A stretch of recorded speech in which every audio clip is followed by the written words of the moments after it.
eyelid problem se makhan ani thokna lei amana Asian eyelid haina amana aging eyelid haina Asian eyelid haidi kaino habda khoigi fold yaudaba mina mithup hapning is a fold yaudaba gi hapning bada natra yam pick na yawagi kitang distinct oina fold yahoni bada du bo khoina Asian eyelid na kawi Asian eyelid ta khoina tawiba surgery se blepharoplasty kawi blepharoplasty has the eyelid surgery hamni mathak ki tawazu blepharoplasty kawi makhai kawazu blepharoplasty kawi ado blepharoplasty do Asian blepharoplasty mu hairani double lid blepharoplasty haina zu haini ado dina mithuk uma thokna ba hotna bugini adigi aging eyelid haizina eyelid fold do hana digi yawser su mithuk to hande yawrsu chahi khar helakpana chahi 35 40 45 50 sum to buzu mathak ki skin jina sum khandarak pagi khandaraga hana urama mithuk ama urama do chauna adu uraktaba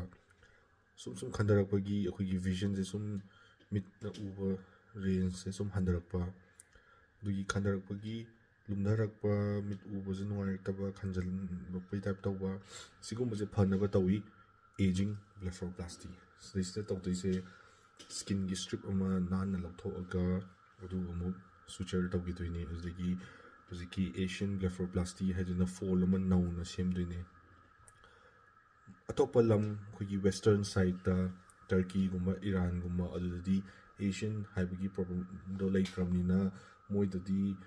tawriba khodi blepharoplasty dum hai adu moida tawriba amana aging blepharoplasty style duni aging haga ahan oire pura chahi 40 50 shu they have a 60 ga su they have a natte younger age ta su chahi 15 30 shu da su kai guma mai mithup ta khardi yauraga ahan oirak pina tabi mai masagi skin namana khandara aga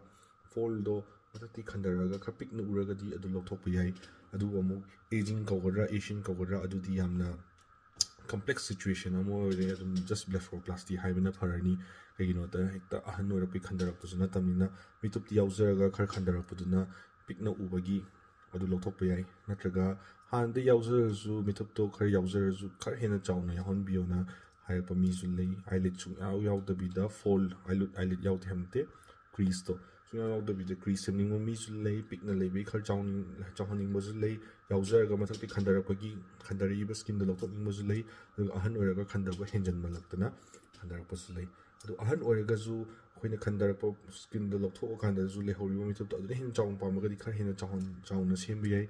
full procedure da toraga so the younger age group the usually I experience the below 25 years ki chance in adum koi single line le laga incision to single oiraga adu na mithup tahalle adu gi mapadu da adu gi kitang chahi se above 25 30 40 soinga tawraga di ama matam da extra skin ju khalok thoi adu ga mithup su kharcha holle kai gu matam da mina ai yauzari ba mithup se dum si size ne adu male extra skin dang lokthok se habi yawi adu maina tawdu si yawi aduga ahan sing da 50-50 ne adi